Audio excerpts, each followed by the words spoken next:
This calls for a round of applause. Congratulations of Assembly Itanagar, the State Information Commission. Who? Sandhya Srinivas, Pradesh former registrar, a social worker, very proactive. The chief guest, the guest of honor, Jimmy. Thank you. Congratulations, Governor of Arunachal Pradesh. Ladies and gentlemen, a round of applause. This is the annual report of the Arunachal Pradesh Information Commission, being headed by our judges. Your presence here today demonstrates our collective commitment to the values of transparency, accountability, citizen empowerment that this RTI Act represents. This RTI Act passed by the Parliament on 15th of June 2005 and fully enacted on 12th October 2005 remains one of the most powerful tools that has been given to a citizen of the country. And I think this has brought about a silent revolution in our democracy. By giving ordinary citizens the right to question the public authorities, the Act has fostered greater transparency and accountability in governance. And we as the Information Commission are here to facilitate the flow of information from the public authorities to the information seekers, that is the public. As we celebrate the spirit of this Act, it is also a moment for us to reflect. We must remember that the success of this Act depends on the vigilance and active participation of every citizen. Yet at the same time, it is also incumbent on the part of every citizen to utilize this Act ethically for the larger interest of the public and not for personal aggrandizement. Arunachal, if you see geographically, is a large state, the largest in the northeast, but in terms of population, when we see the numbers of RTI cases pending, it is quite less in terms of numbers. However, when you take the ratio of RTI cases vis-a-vis the population, it has one of the highest rate of pendency in the country. Now this could mean either our public are very, very vigilant, or there is a lack of understanding about the provisions of this Act, because of which cases are getting pended. And then they come to the APIC for resolution. So keeping this in mind, our commission has been conducting workshops and classes wherever possible. So far we have been able to cover 10 districts of the state. And the feedback has been very, very positive. Wherever we have conducted workshops, I have had calls from the deputy commissioners telling me that after our workshop, the cases coming to the first appellate authority has become lesser, implying that probably the PIOs and the APIOs have become more conversant with dealing with the cases, which is very encouraging. And we'll continue with this effort in the coming months. We had stopped it due to the monsoons. And even here in Itanagar, we have been conducting workshops whenever an opportunity is afforded, especially the Administrative Training Institute. We have conducted lessons at their behest, And even today, 140 APCS officers who are trainees there at the moment are part of this audience. So a special welcome to you.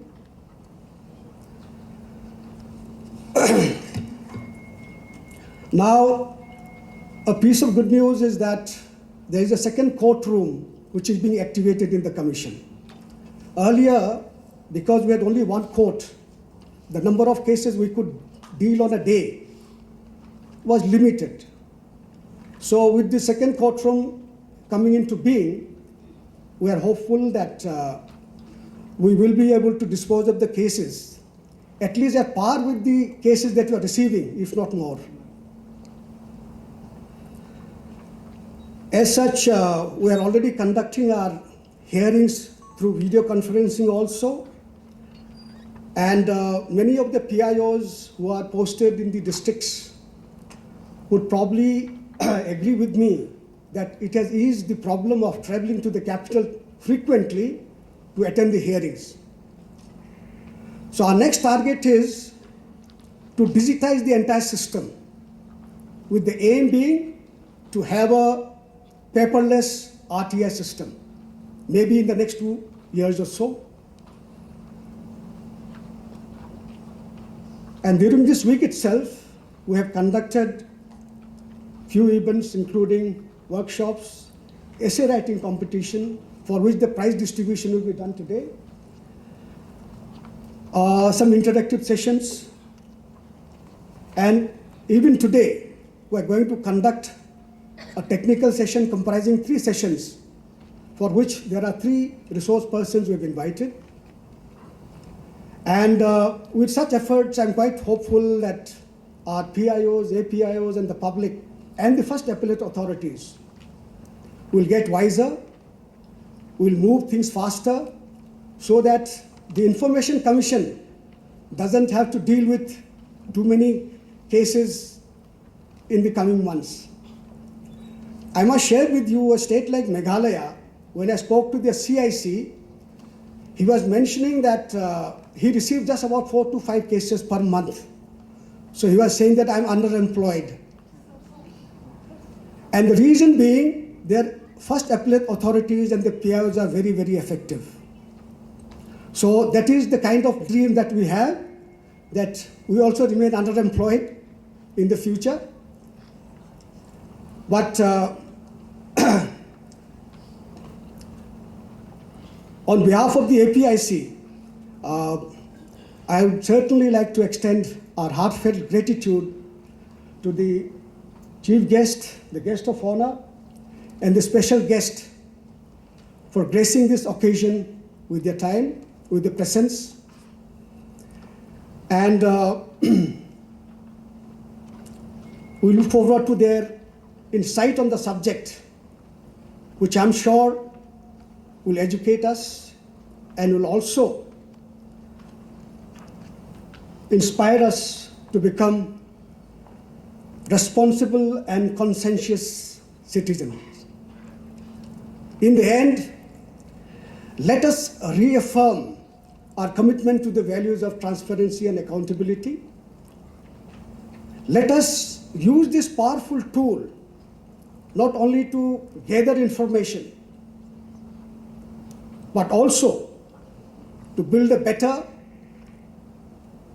more just, and an equitable society. Thank you. Jai Hind, Jai Arunachal. Your Honor, the Governor of Arunachal Pradesh, I want to brief some few points that are being faced by us in the Commission in implementing the Act very judiciously. There are 2-3 points.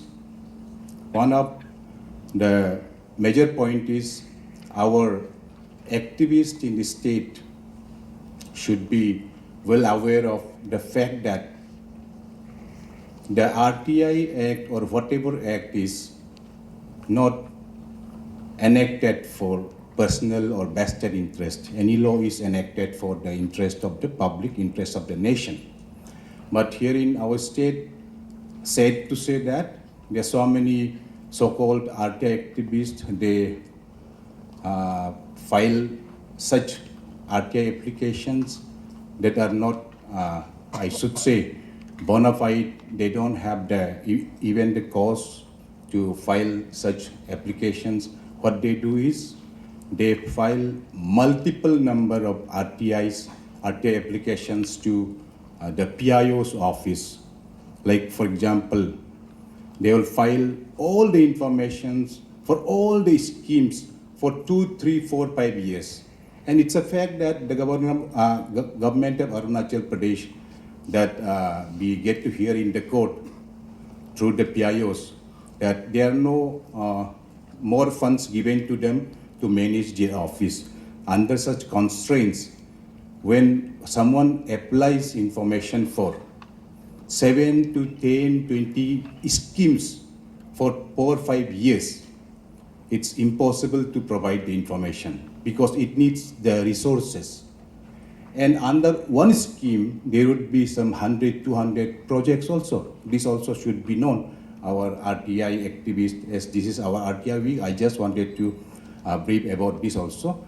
Section 6 of the RTI Act says that your application has to be very, very specific. You should all keep it on your mind.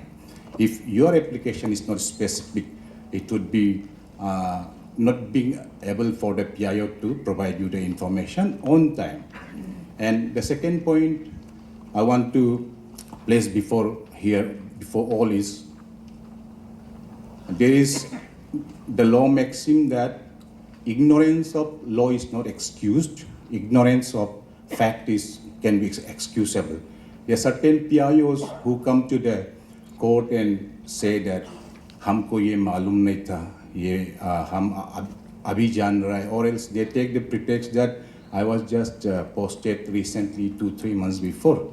So in this way also, many cases file up before the APIC. And second thing is, the first appellate authority, who is the next boss in command to say the next officer hired to that PIO, their forthcoming in implementation of the Act itself also has been kind of an inertia to the implementation of the Act as what we have seen. There are certain lacunas, there are certain shortcomings by the first appellate authorities in hearing the appeals or in complying to the orders of the Commission itself. And then one more thing is that the PIOs especially should know that the State Information Commission under Section 18 Clause 2 of the RTI Act 2005 empowers the Commission to initiate inquiries into matters that the Commission feels that an investigation is needed. And then we are being given the powers of a civil court in summoning the PIOs and then in enforcing the orders that be passed. The PIOs should also know this, I thought. And then under 20 Clause 2, when the Commission orders passes a judgment, when the PIO does not comply to the order of the State Information Commission, the Commission is given the powers to recommend for a disciplinary action against that PIO. And under Section 25 Clause 5 also, the Commission is given the powers to initiate action against the public authority if the Commission finds that the PIO or the officer to which an order has been passed or sent does not conform with the law of RTI Act. So in this case, Honorable Governor, I want to submit before you that we have faced some issues here when we have already passed the judgment. Certain PIOs have not complied with the order or the judgment of the Commission. And then when we have written to the higher authority, for example, the Commissioner or the Secretaries, to initiate action against those PIOs and to submit back the action taken report to the Commission, I should say the first appellate authority or the officers, those who are in power to take action against those non-complying PIOs, do not comply with our orders, and that puts a break to the functioning of the commission. And in such cases, when we are compelled to write to the Chief Secretary, and then I should appreciate the Chief Secretary that whenever an order from the Commission to initiate action against the PIOs, when the Secretary or the Commissioner doesn't initiate the actions, when we write, then we write to the Chief Secretary. Chief Secretary has been always supportive, has always complied with the orders from the Commission, and also given back to us the action taken report on time.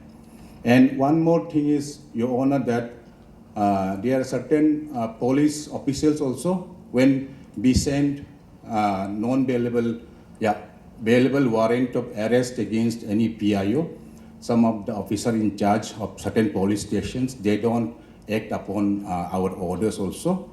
And actually the police officer in charge should be submitting back the arrest memo, everything to us in the commission on or before the next date of hearing is what we order, but some of the officers, they don't comply with our orders also. These were the things that I wanted to let the Honorable Governor, who is the appointing authority of the commission members, the commissioners here, so that when our officers realize the functioning of the RTI Act itself becomes smooth, instead of creating an inertia, if we can smoothen the commission, that would be beneficial for the PIOs, for the RTI activists, for the Act itself.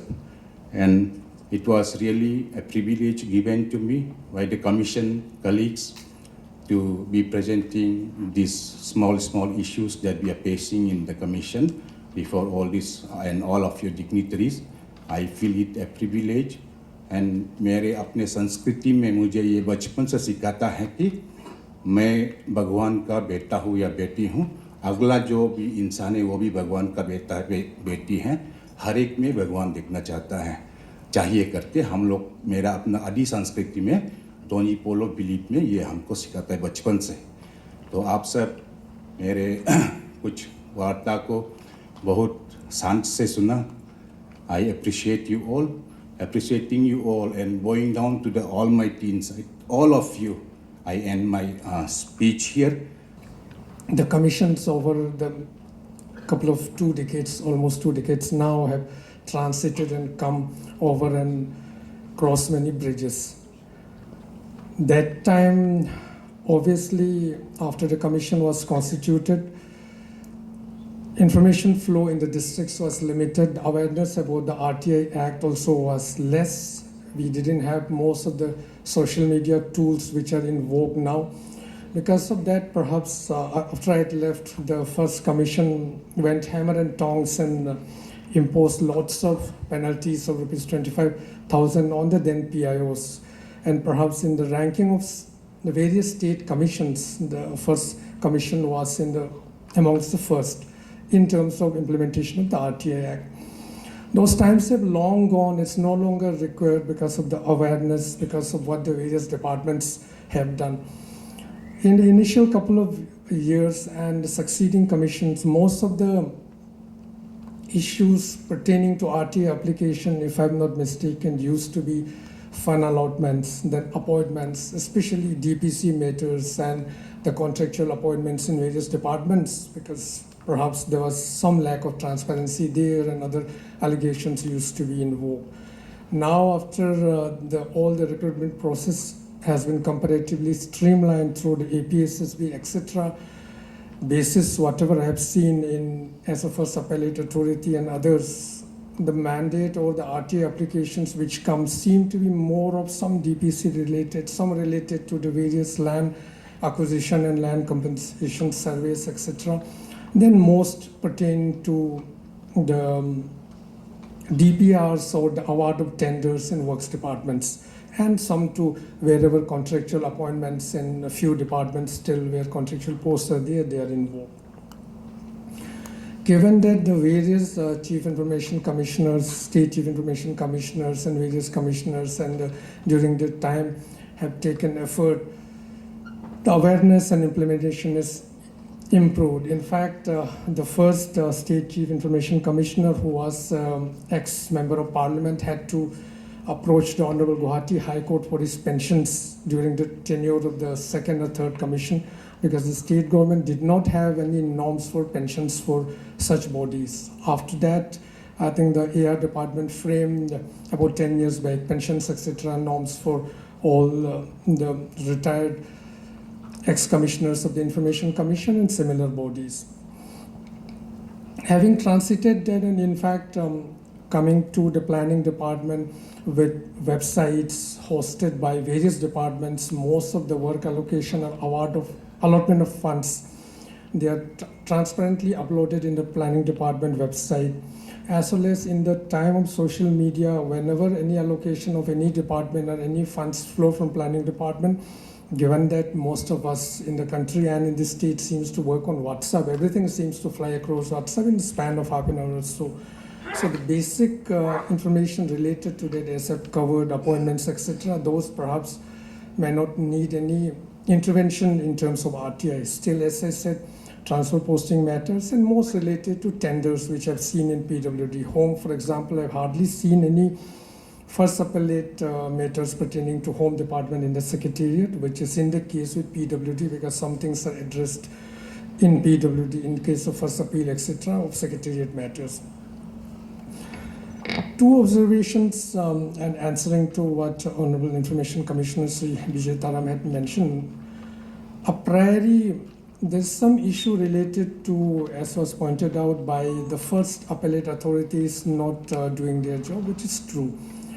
Given that there is a circulation, new officers come in, new shifting, etc. Similarly for PIOs and APIOs, what the Honorable Chief Information Commissioner said about training in districts, that perhaps will be very helpful, because many officers get upgraded from assistant engineers to executive engineers or similar. Some may not be aware of what they are supposed to do because they may not have been APOs or PIOs earlier. Similarly, in case of first appellate authority, those of us who have been here for a long time or who were involved with the commission in some other role may be aware, some may or may not be aware, so perhaps it may not be a bad idea for the AR department, which is the nodal department of the Information Commission, to write to all the first appellate authorities every year, reminding them about the responsibilities when an appeal comes in, to give hearing and then to dispose of. When in case of first appellate authorities, some of us feel that perhaps no hearing is required because the information sought is kind of, it can be dispensed with or it cannot be given. But then the commission also is right that you all have to give one hearing. At least the person who has filed appeal should be given an opportunity to be heard, though you may turn down. To some cases I've experienced, but if the AR department were to reiterate in circulation every year the way it is done for submission of APRs, etc., that may keep many of the first appellate authorities who may be first appellate authorities for the first time, having been upgraded, to be aware about their responsibilities, that they have to dispose of the appeals, so that if the appellant is not happy, they can go to the commission for the second appeal. The second pertains to what I've seen in PWD, for example, Executive Engineer Sangram. A couple of directions from the commission also saying that disciplinary action should be taken, and in one case, to ensure that he appears in a particular hearing sometime in March 24 or 25. When the matter was checked up through the chief engineer and the superintendent engineer, it appears that perhaps there's been some communication gap where the PIO concerned or the APIO concerned, because they are not in the district headquarters, the information or the notice about summons has not reached them. Here, perhaps what could be done is, since some of the executive engineers will be in places where internet connectivity will be poor, so they may have this pretext. So a copy, perhaps if it's being marked, is well and good. If it's not being marked, a copy can be sent through email to the chief engineer of the zone concerned and the superintendent engineer. Perhaps the registry of the commission can get the mail IDs of all the chief engineers, wherever of all the working departments and the superintendent engineers, because most of these activities seem to happen there, so that at least they won't have an excuse afterwards saying that the concerned executive engineer has not received it. So that will help in a way in case to ensure that the information flow or the summons which the commission sends are received by some PIOs who may not be in the district headquarters. Coming to two of the issues which have been raised by the Honorable Commissioner Sri Vijay Taram, one related to directions to various secretaries and commissioners to initiate departmental actions against the PIOs. Perhaps if it's being marked, it's well and good. If not, a copy can be marked to the nodal parent department, that is the AR, the Secretary or Commissioner AR, as well as to the Secretary or Commissioner Vigilance. The reason for mentioning it is that the learned Chief Secretary, when he conducts monthly meetings, etc., there is a segment, there are monthly reports where there's a segment for pending vigilance or disciplinary matters. So if it is involved, and in fact last month also the Commissioner Vigilance had conducted a meeting, PWD, we are dealing with that, our processes, etc., the numbers. So that tends to get updated. Once it is reflected there, follow of action, what has been taken, the issue of show cause notice and disciplinary action, some tab will be there. It will be an easier exercise so that annually if the registry of the commission writes to AR department or the vigilance department, an update will come through. For the police issue of summons being not executed or no intimation being given, two ways. One, I'm looking after the home department. I don't remember seeing anything of this sort coming to me in the last 4 or 5 years. So if something can be addressed to me and also addressed to the DGP. And in the meanwhile, perhaps the Honorable Commission, if they feel appropriate, some senior officials of the PHQ dealing with that, they can be called over, and if you have a chat, that might also be a way to ensure that they are well aware, because I'm not aware about this. The disciplinary issue I am aware, because last week itself we have got 2 references pertaining to 2 executive engineers of PWD, and from Honorable Governor's office also, when the previous commission was there, that then outgoing State Chief Information Commissioner had given a reference. So basis this, the commissions over a period of time have been contributing to the transparency, accountability and participatory democracy in the state, from the state government side and our side also, various departments side.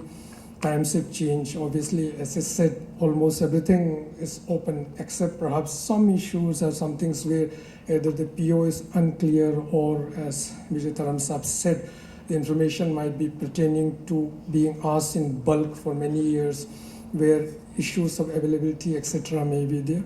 But then the RTI Act and the Commission and their offshoots have been contributing to ensure that the goals of democracy, where it's participative, where transparency is there, and where everyone is aware, is a segment of good governance. With these few words, I hope the Commission contributes to the good work it has been doing. As you know, the RTI Act, Right to Information Act, came into being or in force on 12/10/2005, and some of the student communities, student friends, may not know what laws was prevailed before when RTI Act was not came into being. The Official Secret Act 1923 was of such kinds of law which prevailed in India. It was a colonial era law designed to protect government secrecy rather than to promote transparency. It was popularly known as the Official Secrets Act. The mindset was people should not know what the government is doing. The act was primarily aimed at preserving state security, but over time it was misused to withhold even non-sensitive information from the public. And after much prolonged deliberations, in fact, the movement for RTI was started in 1990 by the public. Then subsequently, by way of amendment, it was came into, as I have told you, in form of RTI, Right to Information Act. Now, is an important law in India that gives citizens the legal right to access information from the government. And the purpose of enacting this RTI, Right to Information Act 2005, is to promote transparency and accountability in functioning of public authorities, meaning that thereby for the government offices, departments, and the bodies funded or controlled by the government, means the government of India or state government. And there are various provisions under this act, means you have a right to informations. Any citizen of India can request for informations from public authority, either that can be of the state as well as of the central government. For that, central PIOs and state PIOs have been appointed in the various departments of Arunachal Pradesh as well as of the central government. Public information officers is responsible to receive and reply the information to the applicant seekers or to the applicants. And for that also time provisions has been given, timeline has been given in the act. And it's been long, I have not touched with all these laws and activities, but still I remember that for giving informations or reply, at least within 30 days or 1 month, you should reply to the applicant seekers. And if you don't want to furnish the information, within 15 days, you are supposed to give it to the applicants. And for concerning the life and liberty of personal individuals, you should give reply within 48 hours. And we should not forget that especially the PIOs, you have been appointed to look after the welfare of the people or the denizen or citizen of our state. So you are bound to give reply as and when they are sought for. And generally, E's are also there. Then exemptions, some exemptions are also there. We should, Indian Constitution are not absolute. Therefore, some exemption has also been put in the Act, which certain information has been exempted from the disclosures, which public cannot insist upon to give that information. Now, which is the classified document, they cannot seek to reply on the classified documents. As former speaker has said about the procedures, that appeal provision is there, first appeal and second appeal. And if the PIOs did not give reply or disclose the informations within time stipulated, they can also impose fine of 250 rupees, if I'm not wrong. So they can insist for giving a fine. Then objective, which I would like to highlight today through this forum, is to promote transparency and accountability in working of every public authority, to empower citizens to seek information and participate in governance, to curb corruptions by making government process open to public scrutiny, to strengthen democracy by ensuring that people are well informed about the actions of their government. And some of our student friends may not know that before came into politics, what profession I was opting. I was one of the successful and the leading advocates of the state of Arunachal Pradesh. And I have a practical knowledge about RTIs and its activities. And today also I have been encountering such actions and reactions. Then whenever RTI is filed in any office, the PIOs or officers of that department behave as if our FIR has been filed against them. I don't know why they are so afraid of it. And of course, the RTI activists are using the RTI application in form of FIR by pretending the PIOs and officers who are transparent posted here. In this regard,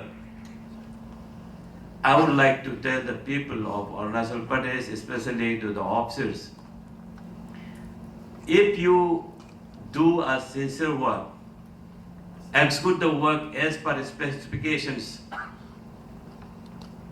of DPR, of any project, of any sanction amount, if you utilize the fund as per specification, what is use of upright to the RTI activists, RTI applications? Therefore, through this forum, my suggestion would be, please, to all officers, especially who has been really recruited and ready to work after 1-2 months in the office, that you should not bother to the RTI activists. They are doing their own work, duties, and responsibilities as a genuine citizen of Arunachal Pradesh as well as of India. So, some officers also say that people are misusing the RTI right. What type of misuse is being done by the citizen? I fail to understand. Simply filing an application, seeking information from your department cannot be called as a misutilization of their right. Because that means you yourself is doing wrong. So why you are saying that he is misusing the RTI provisions? I don't think that he or she is misusing the power granted under RTI provisions. Therefore, wherever I go, I always advise officers to do sincere work so that you cannot be treated. And I also request all the officers that don't try to do an appeasement policy to the applicants.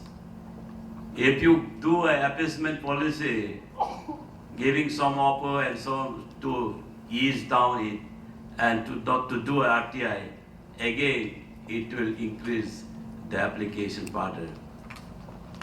Multiple applications will come into.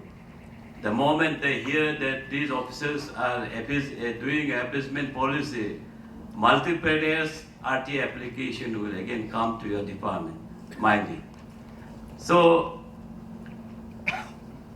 now I have come to know that initially the RTI activities was very low, but from 2022 the applications increases and litigations was hip hop in the commission and gone up to 1,500 till 2024.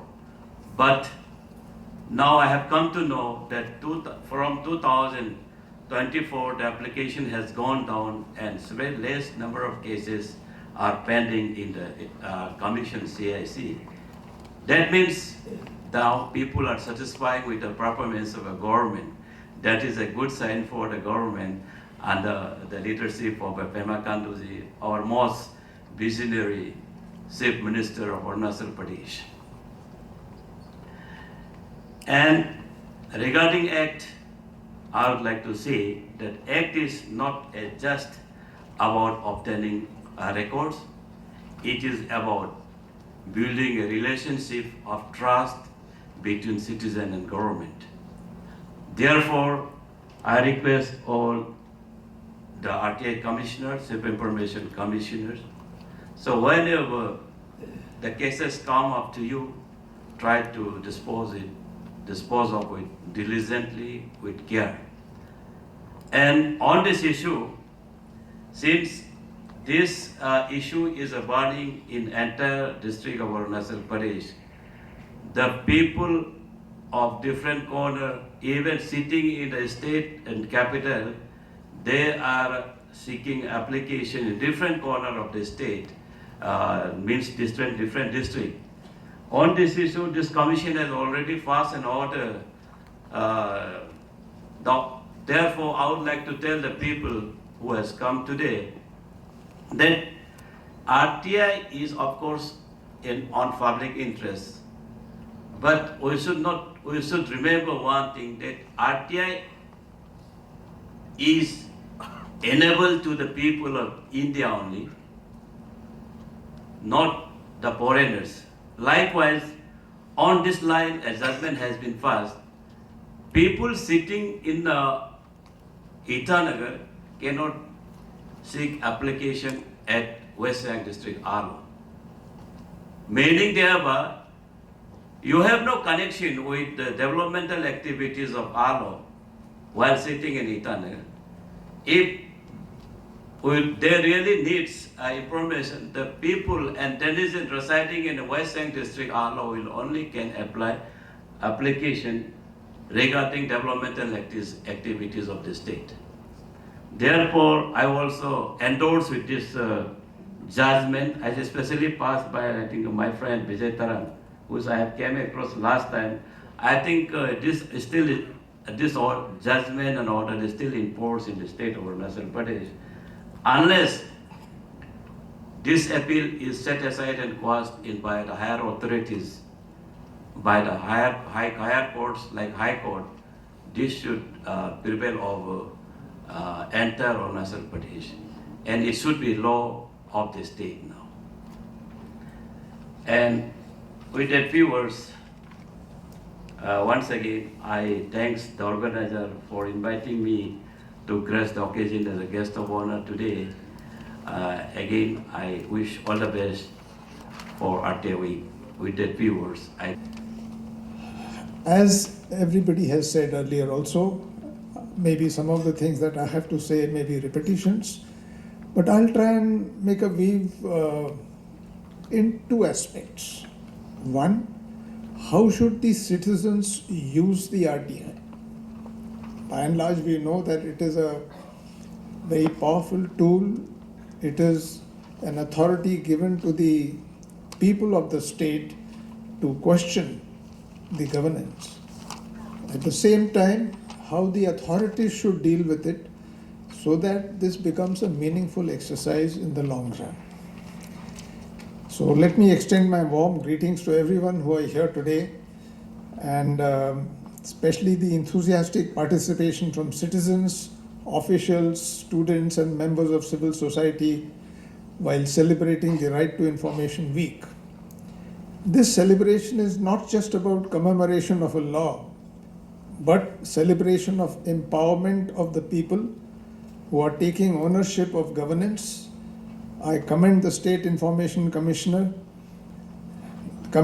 for organizing this meaningful event, which I am certain will further deepen public awareness, strengthen accountability, and reinforce the spirit of good governance in our beloved state. I am also extremely happy to know that 140 officer trainings who are participating in this RTI Week celebration are here today with us. And it is not just an event to observe, but a principle to embrace with heart and conviction.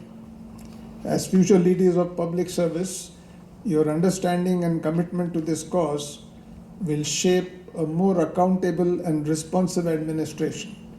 Let RTI not remain merely a legal provision, but a moral duty you uphold throughout your careers.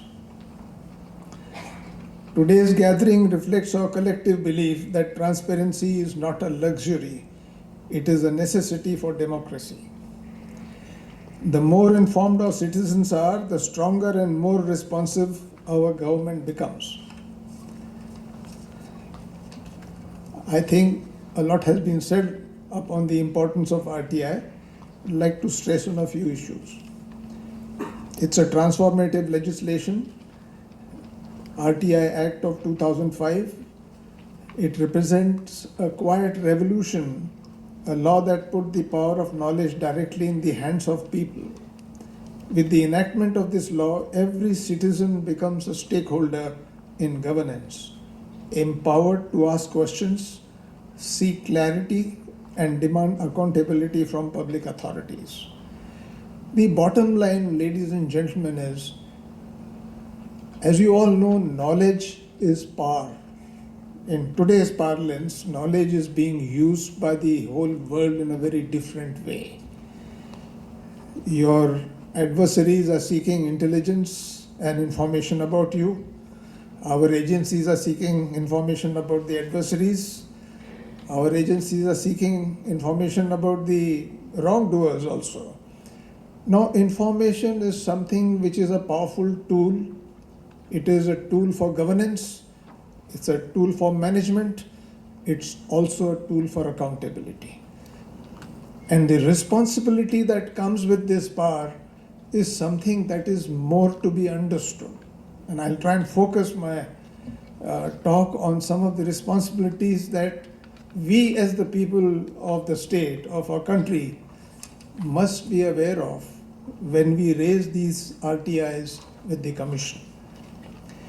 The Act mandates transparency at all levels of administration. It gives the citizens the right to inspect government records, obtain certified copies, and access information in both physical and digital forms. What makes it more impactful is the simplicity of it. The citizen files an application and within 30 days the government must respond. All this has been said. If they fail to do so, citizens have the right to appeal as well. This process ensures that governance is not a closed system, but an open dialogue between the government and the governed. So, the pathway that the RTI gives us. RTI Act is not just a legal instrument, it is the cornerstone of participatory democracy and driving force of a transparent development. It resonates deeply with the vision of Viksit Bharat, which has been the dream of our Honorable Prime Minister. Developed, self-reliant and empowered India. So, if RTI has to be used as a tool, I think transparency is at the forefront of it. And that becomes the bedrock of development within any state. No development can sustain itself without transparency. The RTI Act allows citizens to scrutinize public spending, monitor development, ensure that every single rupee meant for welfare of the people is properly utilized. When governance is open to public oversight, corruption should diminish, efficiency should improve, and credibility should grow, paving the way for equitable growth across all the regions. Accountability has been spoken of. That drives the performance. By making public officials answerable for their action, the RTI framework promotes integrity, professionalism, and timely execution of government projects. When information flows freely, decision making improves and administrative delays should reduce. This is the kind of governance that will carry India forward towards its dream of Viksit Bharat. RTI is also a tool for social justice and equity. Now, this is where the responsibility of the citizens lie. Perhaps the most profound impact of RTI lies in its ability to empower the voiceless people. It gives poor, the marginalized, and the disadvantaged the confidence to ask questions about ration distribution, healthcare services, scholarships, developmental schemes. By uncovering irregularities and ensuring fair delivery, RTI becomes a tool for justice and equality, guaranteeing that development truly reaches the last mile. True progress is built not only on infrastructure and economic strength, but also on trust. Now, trust is a very major issue. Trust between citizens and institutions that serve them. RTI nurtures this trust. It assures people that governance belongs to them, that their voices matter, and that the government is their partner, not their master. It also embodies the timeless principle of Sabka Saath, Sabka Vikas, Sabka Vishwas, Sabka Prayas. I think this term, which has been coined by the Honorable Prime Minister, truly reflects the sense of transparency and accountability in governance. Now, how to make RTI an innovative method? To make RTI, to Information Act, more effective and citizen friendly, it is essential to combine innovation and awareness and collaboration at every level of governance. Local communities must also be encouraged to take ownership of development. This is a very important part. Today, when we see that there are numerous RTIs are being filed by people, let us look inwards and see whether they are part of the development or not. I'll give you an example. There are 40 to 50 yojanas which are running in our state, which are sponsored by the center and the state themselves. We all in the state, especially the marginalized communities, are beneficiaries. I have traveled the districts and spoken at length with the Gaon Buddhas, with the panchayats, with the communities, and with administration. And one point which I continuously, repeatedly say to them is that if the state is doing so much for you, are you doing something to make that these yojanas become successful? I think a little initiative by the communities and the people themselves will ensure that these yojanas which are being meant for them succeed. And these are small issues that will show the truthfulness and integrity of the people who are receiving the benefits. When you receive it with a sense of responsibility, you have all the rights to point out what is not correct. But if you do not cooperate, and if you just sit idly to say, ye nahi mila hai, wo nahi aaya hai, if you are in that mode, then what right do you have to raise RTIs? I'm not saying that it applies to everybody, but there are some people who are in this mode. So responsibility of the people who are filing RTI is very important, that they are filing the RTI with a purpose, not for personal gains or aggrandizement, but for the general good of the population. RTI also serves as a critical instrument for ensuring environmental and social accountability. So these are areas where the people of the state have to become aware. They need to understand and know what is good for them, what is supposed to be done by the law and by the governance, and keeping the balance in mind, take a step to put up the RTIs to correct what they perceive is not right. Citizens can use it to monitor compliance with environmental regulations, social welfare programs, and public health initiatives, thereby contributing to sustainable and equitable development. Equally important is the need for continuous capacity building amongst the public officials. Regular training programs should be organized to help government employees handle the RTI more efficiently. I think a lot has been said upon this. What is the responsibility of the PIOs and how should they deal with it so that this traffic is two-way and not one-way. Improve proactive disclosures and minimize delays. When officials and citizens work together, the mutual respect and understanding, the RTI Act becomes not just a law but a living framework for treatment and responsible governance, or a transparent and responsible governance. As I was mulling over some of the points which came up during my former speakers, I'm just drawing an analogy. Why the RTI? In a democracy, why RTI had to become a law? You see, as a democratic process, there are a whole lot of checks and balances which exist. For example, you have a CAG report which the government sends based on your yearly expenditures and the developmental activities which every state does. The CAG report is a fairly accurate report. It points out where things have not been done in the right way. It also seeks action from the government to rectify them. So already there is a process which is in place so that the governments of the day are constantly reminded that if there is a flaw somewhere, please have it corrected. Then you have a system of lokayuks. These are independent people who can attend to the grouses or complaints which are coming from the citizens, so that there is a sense of a very measured deliberation and decision on the issues that have been raised.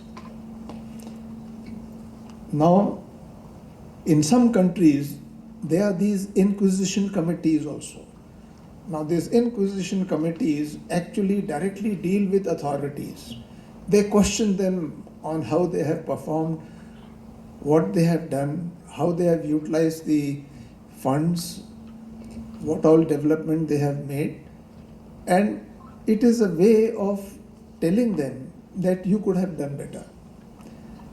Now, these things have to be taken in the right spirit. I know when somebody throws a question at you and questions you for not doing something, the first reaction is little anger and disbelief, and also a retaliation to say, who told you this? Or how are you telling this by this? But the fact of the matter is that in a good democracy, these arguments should follow in a very practical but a friendly manner. It is not accusatory.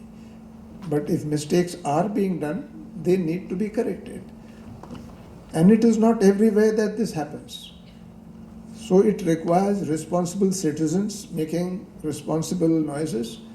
It requires responsible PIOs and the departments who are responding responsibly, giving the information which has been desired, and allowing that person to make corrections in the administrative affairs. It is not so much as finger pointing. Unfortunately, this boils down to this, and sometimes in the courts also, the arguments are fairly hostile on these issues. So there was a point regarding misuse of RTI, and I heard both sides misused by interested people who are activists, who are talking about things and people who don't even concern them. And they are only taking this information to settle a grudge or settle something, or to put pressure on the individual that if you don't do this, I will do that. The other side is that the genuine RTIs indeed have to be responded to. So we have to be conscious of both, and to make the people understand that it should not be misused is also one of the responsibilities of the PIOs and the Information Commission. I think sensitizing them on the issue of RTIs and telling them how to use it is a very important facet of the whole RTI Act. If you don't use it properly, the misuse undermines the very essence of RTI, which was envisioned to strengthen trust between the government and the people. And when this trust is eroded, the entire purpose of citizen empowerment is defeated. Therefore, essential that every citizen uses the right responsibility with sincerity, with honesty, and with purpose. Greater awareness, civic education, and fair mechanisms must be encouraged to discourage vexatious applications without compromising the citizens' rights to seek information. Better said than done, I agree, but nevertheless, efforts should be made to do this as far as possible. RTI Act should continue to be a bridge of trust for the tool of accountability and a catalyst for good governance, and not a weapon of disruption or personal gain. It is understandable, and not everybody does it, but there could be some people who purposely carry out the RTI with a different intention, and those could be made out. To conclude, let me say that Right to Information Act is much more than a law. It's a living symbol of democracy in action.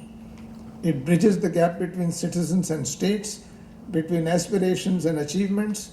And as we look ahead to the vision of Viksit Bharat, let us reaffirm our collective commitment to transparency, accountability, and empowerment. Let the light of RTI shine in every office, every panchayat, every citizen's heart. Let it ensure that development is not confined to reports and statistics, but it becomes a tangible reality felt in every home and every community. Together, I'm sure, through awareness, participation, and integrity, we can build our state where progress is shared, governance is transparent, and every citizen stands tall as a partner in India's and our state's onward march towards the Viksit Bharat. Thank you very much. Jai Arunachal, Jai Hind.